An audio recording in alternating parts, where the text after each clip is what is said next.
So welcome back to another episode. बाबा लोग कैसे हैं सारे।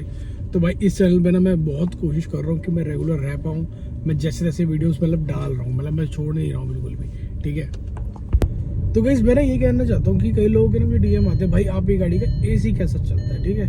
अब वैसे देखो हर किसी का अपना अपना एक्सपीरियंस है अपनी अपनी गाड़ी के साथ, पर वर्टस के अंदर ये लगा लो कि दिक्कत पहले से रही है एसी की, ठीक है। काफ़ी सारे लोगों के मुँह से मैंने सुना है कि भाई हमारे गाड़ी में एसी की इश्यूज़ रही है, इतना ठंडा नहीं करता है, इतना ठंडा नहीं करता कि मतलब हम इसको यूज़ कर ले, आराम से चला लें। तो मतलब हर किसी की कंप्लेंट रही है एसी को लेके। वर्टस के अंदर पहले के टाइम पे तो दिक्कतें आई हैं, लेकिन अब जब बात करते हैं हम नए मॉडल्स की जो कि अब आए हैं, तो उस केस में क्या है कि अब आप समझो मेरी बात को, ठीक है। अब की डेट में ना, पहले सीट बेल्ट लगा लेता हूँ, इरिटेट हो रहा है। तो कई लोगों को ना डाउट है इस गाड़ी के ऊपर कि ये भाई इसका एसी कैसा है, ठीक है। अब मैं आपको ना इसके बारे में कुछ चीज़ें बताने वाला हूँ। लोग कहते थे पहले के लॉट में जो एसी आते थे ना इन गाड़ियों के अंदर, वो अच्छे नहीं आए, ठीक है। मतलब एसी में हमेशा दिक्कत रही है, लोगों ने चेकअप कराया था, मतलब हर किसी का अपना इशू रहा है, पर इस गाड़ी में एसी की दिक्कत रही है। अब हम बात करें नई वाली वर्टस जो 2025 में हमको लोगों को मिल रही है, क्या इसके अंदर भी एसी का इशू है कि नहीं।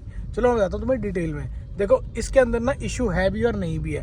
मैं समझाता हूँ आपको किस तरीके से। जब आप इस गाड़ी का ना ड्राइव कर रहे हो इस गाड़ी को, ठीक है, तो इस गाड़ी का एसी इतना कमाल का चलता है जिसके आगे ये लगा लो कि अभी इस टाइम पे समझो कि ये देखो 41.5 टेम्परेचर है, मेरा एसी बंद है क्योंकि मैंने काफ़ी देर से चला रखा था। तो इस केस में क्या होता है कि तुम सहन ही नहीं कर पा रहे हो, चाहे बाहर कितनी भी वो है ठंड गर्मी है, लेकिन अंदर तुम सहन नहीं कर पाओगे, इतनी ज़बरदस्त इसकी कूलिंग होती है। लेकिन एक चीज़ मैं आपको और बता दूँ, मैंने अपनी गाड़ी के ऊपर ना फिल्म भी चढ़ा रखी है एक, तो क्या पता उससे भी थोड़ा बहुत फ़र्क हो। पर मैं स्टिल मैं आप लोगों को बता दूँ, जब फिल्म चढ़ाने से पहले भी मैंने कभी गाड़ी के अंदर ना इतनी कभी गर्मी मैंने फेस करी ही नहीं। अब ये लगा लो 41-42 डिग्री हो गया, ठीक है, मेरा एसी अभी भी बंद चल रहा है, ठीक है। तो मुझे कोई दिक्कत है ही नहीं इसके अंदर कि एसएच की, मतलब मैं ये बोलूँ कि हाँ दिक्कत है। लेकिन बट ये लेकिन और बट तो भाई हर जगह आ ही जाता है। पर अगर आप जब गाड़ी को, ये तो आर्मी वाला एरोप्लेन है, पर छोड़ो यार, तो क्या दिखाना। हाँ, बट अगर जैसे मान लो कि अगर आप गाड़ी लेके खड़े हो रेड लाइट पे, जैसे मैं आप खड़ा हूँ, ठीक है, जैसे मैं अगर आप खड़ा हूँ ना, तो ये अब एसी पता नहीं क्यों ट्रिप हो जाता है क्या कह लो, लेकिन इस टाइम पे एसी नहीं चलता इसका। जैसे अभी ये मान लो मैं इसको ऑन भी कर दूंगा ना, तो इसकी जो परफॉर्मेंस है ना, वो कंपेरेटिवली ड्राइव चलने के टाइम से खड़ी गाड़ी में ड्रॉप हो जाती है। तो इतना ठंडा नहीं करता। हाँ, इसके ऊपर कई चीज़ें होंगी कि गाड़ी चलाने पे कुछ ना कुछ सीन होगा ऐसा जो वर्क करता होगा, बट मैं स्टिल अपना एक जेन्युइन ओपिनियन आप लोगों का शेयर कर रहा हूँ कि क्या कहते हैं, हाँ, कि ये गाड़ी का एसी ठीक है, बढ़िया है, अच्छा है। मैं तो बल्कि इतना से सहन भी नहीं कर पाता हूँ इवन आफ्टर पार्टी। हम तो पार्टी लोग हैं, हम लोग घर में 24 घंटे एसी चलता है, लेकिन गाड़ी के अंदर ये एसी ठंडा कर देता है बढ़िया वाला, ठीक है। तो मैं आपको यही बोलूँगा, एसी अच्छा ठंडा करता है, बट अगर आप खड़ी गाड़ी पे एसी यूज़ कर रहे हो तो मज़ा नहीं आएगा आप लोगों को। आप लोगों को लगेगा मारुति का एसी ज़्यादा अच्छा है रियलिटी में। क्या तुम्हें भी ऐसा लगता है कि गाड़ी चलाते हुए ये पिलर गिर गया ऊपर का, ये गिर गया तो नीचे? भाई मेरे को तो हमेशा लगता है कि कभी गिर गया तो क्या होगा, तभी मैंने वर्टस लिए, तो क्या पता बच जाऊँ। 1% चांस होंगे तो वर्टस तो बचा ही लेगी मेरे को। बाकी इसका एसी अच्छा है भाई। अगर आप प्लानिंग कर रहे हो, यानी कि मेरे को कई डीएम आते हैं भाई कितने की पड़ी भाई, मेरे को 11,300 की पड़ी थी ऑन रोड, ठीक है। बाकी फिर मैंने इसके ऊपर एक सर्विस पैक भी लिया था। सर्विस पैक के बारे में आपको बताया था, 28,000 कुछ का सर्विस पैक आया था, 27-28,000 का 4 साल का सर्विस पैक है, वो ले लेना। आपकी जो रेगुलर सर्विस होती है वो उसमें ऐड हो जाएगी, जैसे इंजन ऑयल वगैरह, ठीक है, ब्रेक फ्यूल वगैरह, वो अपने ऑटोमेटिक उसमें डाल देते हैं। इसके अलावा जो कंज्यूमेबल आइटम होती है ना, वो इसके अंदर ऐड नहीं होती। जो इसकी आप सर्विस पैक लेते हो उसके अंदर लाइक क्लच प्लेटें हो गई या ब्रेक पैड्स हो गए, कंज्यूमेबल आइटम है, ये इसके अंदर एडेड नहीं होते, ठीक है। बाकी जो बेसिक सर्विस होनी होती है वो इसके अंदर एडेड होती है, तो आपको ज़्यादा माथापच्ची करने की नीड नहीं है। अब मैं बताता हूँ आपको, अब आप बोलेंगे कि भाई हम फिर सर्विस पैक ले ही क्यों, हमें फ़ायदा ही क्या है सर्विस पैक लेने का। सर्विस पैक लेने का फ़ायदा आप लोगों को ये रहेगा कि ना, जब आप गाड़ी लोगे ना, मान लो कि आज आपने गाड़ी 4 साल पहले गाड़ी परचेज करी है, ठीक है, और आज जब गाड़ी की सर्विस करने जा रहे हो 4 साल बाद, तो इतने 4 सालों में ना लेबर कॉस्ट भी चेंज हो जाती है भाई, तो लेबर चार्जेस भी चेंज हो जाते हैं, बहुत चीज़ें बदलती है। तो इस केस में क्या रहता है कि जो आपने अमाउंट एक बार पे कर दिया ना, तो उसमें आपकी चीज़ें कांस्टेंट है।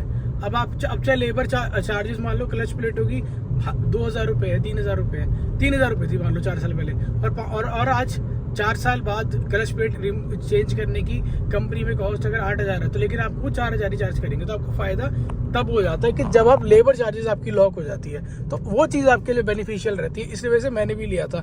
बाकी मैंने जब ये गाड़ी परचेज़ की थी ना, मैंने बहुत लोगों की वीडियोस देखी थी, मैंने बहुत रिसर्च करी थी, उसके बाद मैंने वर्टस परचेज़ करी थी, क्योंकि काइलैक तो मिल नहीं रही थी।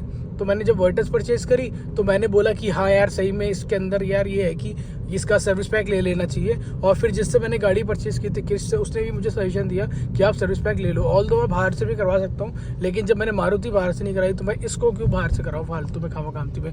ये गाड़ी तो वो है जो क्वालिटी मांगती है, तभी आपको आगे क्वालिटी भी देती है। देखो अगर आज आप इस गाड़ी को केयर करके रख लोगे तो ये आपके फ्यूचर में ये आपकी खुद की केयर करेगी। जस्ट लाइक कि अब मैं कई देर मैंने लोग देखे जो ब्रेक पैड्स इसके ना गाड़ी के वॉक्सवैगन में मान लो महंगे आ रहे हैं। अब मान लो मारुति के भी कितने के आते हैं 2,500-3 हज़ार के आराम से आते हैं, ठीक है। वही अगर हम बात करें उसकी वर्टस की 7-8 हज़ार के आते हैं, इसके भी 8-9 हज़ार के आते हैं। तो अगर आप बाहर से लेना चाहोगे वो चल जाएंगे, पर ओवर द टाइम आपके रोटर्स खराब हो जाएंगे, जो आपके डिस्क लगी हुई है वो खराब हो जाएगी, तो आपका नुकसान ही है। इसलिए इस गाड़ी के ऊपर जेन्युइन चीज़ डालो, जेन्युइन काम करो, आपको ये गाड़ी बहुत तसल्ली से चलाने के लिए मिलेगी और आपका बहुत लंबे टाइम तक साथ भी देगी।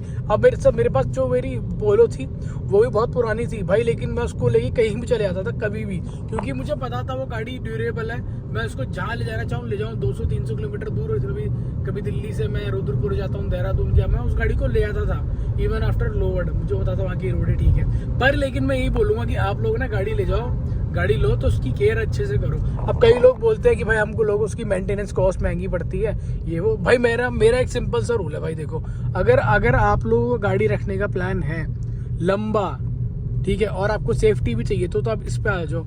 और अगर आपको गाड़ी लंबी भी रखनी है और आपको एवरेज से मतलब है तो मारुति की गाड़ी में आग बंद के चले जाओ। लेकिन मारुति में जो फ्रॉन्क्स है उसकी बिल्ड क्वालिटी कंपेरेटिवली और गाड़ियों से काफ़ी बेटर है। मेरे पास भी है फ्रॉन्क्स, वो काफ़ी बेटर क्वालिटी प्रोवाइड करती है।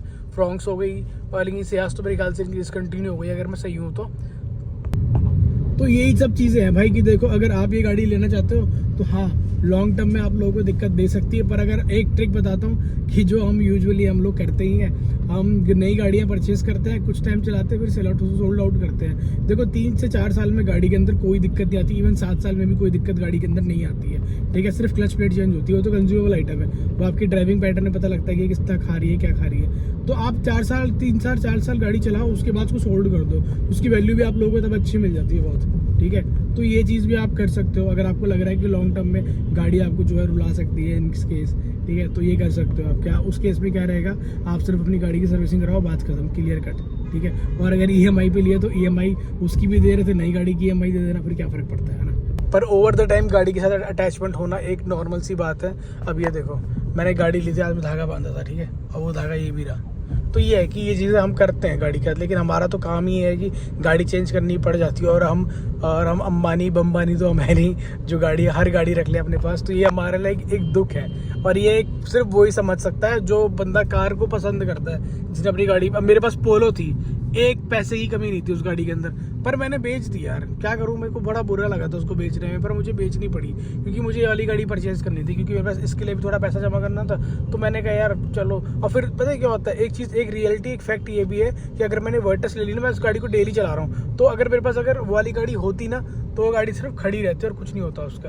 तो वो भी एक फैक्ट है, कि रियलिटी है, ठीक है। तो ये है कि आपको जो चीज़ जितनी पसंद है, ठीक है, पर आप रियलिटी को सामने रख के चलो, बस ये है। बाकी AC के बारे में मैं आपको बता रहा था क्योंकि मुझे DM आए हुए थे, मुझे याद आया कि AC के बारे में लोग पूछते रहते, तो AC के बारे में बताओ यार आज कि AC चल रहा है, कैसा चल रहा है, बढ़िया। बाकी एक चीज़ बताऊँ तुम्हें भाई, एक चीज़ से लेकर मैं डर जाता हूँ गाड़ी को हमेशा देख के। ये गाड़ी ना बाहर से इतनी ज़्यादा गर्म होती है ना, जिसकी कोई हद नहीं है। मैं तो हमेशा की बात यही रही है कि गाड़ी गर्म क्यों होती है इतनी ज़्यादा, क्या आपकी गाड़ी भी गर्म होती है? पर ये गाड़ी का तो ये है कि नॉर्मल चीज़ है इसका गर्म होना, तो कि हाँ चल ये गाड़ियाँ गर्म होना इज़ लाइक कि ये गाड़ी तो गर्म ज़्यादा ही होती है, मारुति वाली गाड़ी ज़्यादा गर्म रहती है। चलो बाकी मैं आपको ना एक चीज़ और बताता हूँ, ये AC के बारे में अगर आप मेरे से कमेंट करोगे ना, मैं आपको और तरीके से मीटर लगा के भी दिखा सकता हूँ कि कितना ठंडा कर रही है, कितना नहीं कर रही है। बस ये अप टू योर इंटरेस्ट है कि अगर आप देखना चाहोगे तो मैं आपको दिखा सकता हूँ। इस पर एक मीटर आता है, वो मीटर से ना बता देता है कितनी ठंडी हो रही है गाड़ी, कितना ड्रॉप है, कितना नहीं है, एक्चुअल में ठीक है कि नहीं है, जो भी है सारी मीटर पे रीडिंग्स आती है, वो भी मैं आपको दिखा सकता हूँ अगर आप लोग बोलोगे कि हाँ भाई दिखा दो एक बार। बाकी मैं घर की तरफ जा रहा हूँ यार, अब मैं सुबह से कुछ काम से बाहर आया हुआ था, मैंने शूट भी नहीं किया उसके चक्कर में, और चलो काम तो हो ही गया अपना, आप घर जाएंगे, रेस्ट करेंगे, बाकी तुम लोगों को जो देखना होता बता दिया करो, मैं दिखा दिया करूँगा तुम्हें। बाकी मुझे गंदा लगता है गाड़ी है ना ऑटो कभी ना भाई। देखो ये हाईवे बना है ना, अगर मेरा कोई ऑटो वाला भाई भी देख रहा है भाई, पहली बात तो ऑटो में यहाँ लेके आओ ही मत, बहुत रिस्की है यार यहाँ पे। अगर तुम ये देखो नहीं चल भी रहा है भैया सामने, अगर आप लेके आए भी हो तो भाई साइड वाली लाइन में चलाओ यार, क्योंकि हाईवे पे साला कोई कैसे चलाता, कोई कैसे चलाता, सबसे गंदा तो ट्रक वाले चलाते हैं ये। तो ये है कि रिस्क हर किसी के लिए बना रहता है, और इन लोगों की तो जान भी बनाती है। चलो भाई टेम्परेचर देखो कितना हो गया, 44.5, ठीक है। AC ऑन है और मैं डबल पहन के बैठा हूँ, ब्लैक टी शर्ट और शर्ट भी पहनी है, तो मेरे को तो कोई गर्मी नहीं लग रही भाई। और नहीं तो फिर मैं वो बंदा हूँ जिसको सबसे ज़्यादा गर्मी लगती है, सबसे ज़्यादा मेरे पूरे घर में। तो ये लगा लो कि AC ओके है। अगर AC में अगर आपको डाउट है तो आप किसी भी शोरूम में जाके बैठ के AC की हवा खा के देख लो, लेकिन आपको जरूर बता रहा हूँ कि AC में कोई दिक्कत नहीं है इसकी। और जिसको डाउट है वो एक बार अपनी गाड़ी को चेक करवाए, ठीक है। नए स्लॉट पे तो मुझे नहीं लगता कि AC में कुछ कमी है। हाँ, कल हम स्कॉडा काइलैक के अंदर बैठे थे, तो उसके अंदर भी क्या था, जब गाड़ी खड़ी रहती है ना, ये खड़ी गाड़ी में इसकी हीट जो गर्म हो, सॉरी खड़ी गाड़ी में ये जब वो है ठंडा, कूलिंग थोड़ी कम करती कंपेरेटिवली चलती हुई गाड़ी में। इसके स्कॉडा काइलैक के अंदर भी सेम था, कल हमने चेक किया ये चीज़ कि हाँ यार ये गाड़ी थोड़ा ठंडा कम कर रही है जब ये गाड़ी खड़ी है एक जगह पे। पर चलो कोई नहीं, ये गाड़ी खड़ी तो नहीं, लेकिन चलती हुई अच्छा ठंडा करी रहती है। एक से बढ़ के एक डैमेज देखा होगा, कभी ये डैमेज देखा तुमने? मुझे लग रहा है भैया की रूफ रेल उखड़ के आगे आ गई है। नहीं यार क्या हो रहा है ये गाड़ी में, समझ से बाहर है मेरी, इनकी गाड़ी में क्या हुआ। पास से आके दिखाऊँ एक बार, रुको पास से दिखाता हूँ, वो देखो अलग ही पगनौती चल रही है। तो गाइस यही है आज की कहानी, इतनी ही सी ये बात है। और टायरों के बारे में कुछ बात करनी थी तुम लोगों से, पर वही है कि अभी आंटी इतनी जल्दी क्यों है तुम लोगों को। मतलब उन लोगों को सबसे ज़्यादा हैरानी होती है जो लोग अपने साथ बच्चों को बैठा के रखते हैं और उसके बाद ही भाई इतनी गलत चला रहे होते हैं। जी वो हद नहीं है। बच्चे क्या फैमिली बैठा के भी लोग गलत चलाते हैं यार, मैं तो उनको देख के हैरान होता हूँ। बाइक पे 4-4 बैठते हैं फैमिली, मैंने कहा भाई साहब इतना रिस्क किस बात की चलती है भाई। चलो एक चीज़ और दिखाता हूँ तुम्हें, सुनाता हूँ। अरे यार ये ना पत्थर डालिए ब्रो, अब तो बंद हो गया।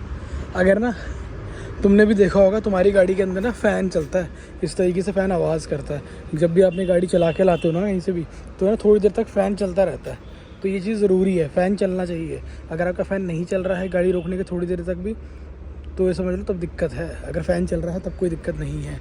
ये गाड़ी के लोग देखो कैसे लग रही है। लोगों को अलॉय समझ में नहीं आ रही, अब मेरे को ये समझ में नहीं आ रहा, लोग जो मैं विज़न देख रहा हूँ वो भी नहीं समझ पा रहे। चलो कोई बात नहीं। इस गाड़ी के ना AC के बारे में मैंने तुम्हें बता दिया है सब कुछ कि AC एकदम ओके की रिपोर्ट है। उंगली भी दिखा कितनी दिख रही है भाई। हाँ AC का मैंने रिपोर्ट तुम्हें सारी दे दी है कि AC के ऊपर तो ऑल एकदम गुड है, कोई इश्यूज़ नहीं है। इवन अगर आप AC चलाने के बाद अगर आप गाड़ी में बैठते हो तो थोड़ा AC कम परफॉर्म करता है। अब बात करते हैं पीछे के बारे में, तो पीछे भी ठीक है, AC ओके की रिपोर्ट है। पीछे का AC भी ठीक चलता है, अगर आगे ठंडा हो रहा है तो पीछे भी ठंडा हो जाता है। पर मैं तुम्हें एक चीज़ बताता हूँ कि अगर जो आगे बंदा बैठा है, अगर उसने सारी हवा अपने ऊपर कर रखी है तो वो जल्दी ठंड से मर जाता है। इस वजह से मैं यही बोलूँगा, जब आप ये AC चलाओ ठीक है, तो मेक श्योर करना कि अगर अकेले चलाते हो तो इसको बंद कर दो इस साइड वाले को, और अगर अकेले नहीं हो तो खोल के चलाओ। लेकिन एक चीज़ बोलूँगा, जो बंदा आगे बैठा है ना अपने ऊपर हवा ना करे, इधर उधर करके रखे। इससे क्या होगा, हवा सर्कुलेट हो जाएगी ज़्यादा अच्छे से, ठीक है। बस यही बोलना था। आज गाड़ी की मैंने फॉग लैम्प की वीडियो डाल दी है। अगर आप लोगों ने इनकेस नहीं देखी है फॉग लैम्प्स की वीडियो तो चेकआउट कर लेना मेरे मेन चैनल पे, राही पे जाके देख लेना। ये देख लो फॉग लैम्प मैं आपको दिखा देता हूँ। मैं इस पर सिर्फ आपको ऐसे दिखा रहा हूँ, ठीक है, कि फॉग लैम्प लग चुके हैं। लेकिन अगर ये उसकी पूरी डिटेल वीडियो देखनी तो हमारे चैनल पर देखना। बाकी 1-2 दिन बाद मैं तुम्हें इसके बारे में और डिटेल में बता ही दूँगा, ठीक है। बाकी ये टायर देख लो कितना चौड़ा है हमारा। मैंने ना एक वीडियो देखी थी, तुम्हें साथ क्या झूठ बोलूँ कि चलो थोड़ा बाद में बताऊंगा, आने वाले दिन में बताऊंगा जो एक्सपेरिमेंट में सोच रहा था करने की, और अब मैंने आज ही आइडिया ड्रॉप किया है, क्यों आगे बताऊंगा। चलो गाड़ी ढंग से लगा लेते हैं और चलते हैं ऊपर। और ना मैंने ना क्या कहते हैं इसका स्विच तो यहाँ लगाया है, फॉग लैम्प का स्विच तो ये रहा। तो ये मैंने इधर इसलिए लगाया क्योंकि मैंने अपनी गाड़ी की वायरिंग कहीं छिड़वाई ही नहीं है, ठीक है। तुम में से कुछ लोगों को पता है कि ये क्या है, ये क्या है, कमेंट करके बताना तुम्हें पता है क्या है। तो मैं शेप नहीं कह रहा हूँ कि ये शेप क्या है, ठीक है, ये बताओ कि क्या चीज़ है, बताओ क्या है, बताए तो कमेंट जरूर करना। चलो थंबनेल इज रेडी। मेरे को जाना था द्वारका, अब देखो जाता हूँ कि नहीं जाता, मन नहीं कर रहा जाने का, क्योंकि काफ़ी देर से सो के उठ के फिर ये काम कर लिया, सुस्ती आ रही है। वैसे देखते हो एक चाय पी के शायद चला जाऊँ, क्योंकि द्वारका एक्सप्रेस वे से जाना है तो रोड एकदम खाली रहता है। फिर आगे के ब्लॉग्स में तो आपको फिर एकदम भगाते हुए दिखूँगा गाड़ी। चलो अभी देखते हैं क्या होता है, क्योंकि मैंने अपनी गाड़ी रैप कर रहा हूँ, तो रैप की प्लानिंग चल रही है, तो उसके लिए कुछ रोल्स देखने पड़ेंगे, वो चीज़ करनी पड़ेगी। इस बार मैं आपको सारी चीज़ें दिखाऊंगा बिहाइंड द शूट जो हम करते हैं, मतलब जितनी भी हम लोग कैमरे मतलब कैमरे के पीछे जो हम काम करते हैं ना, रोल देखते हैं, फाइनल करते हैं, कुछ भी करते हैं, सारा दिखाऊंगा।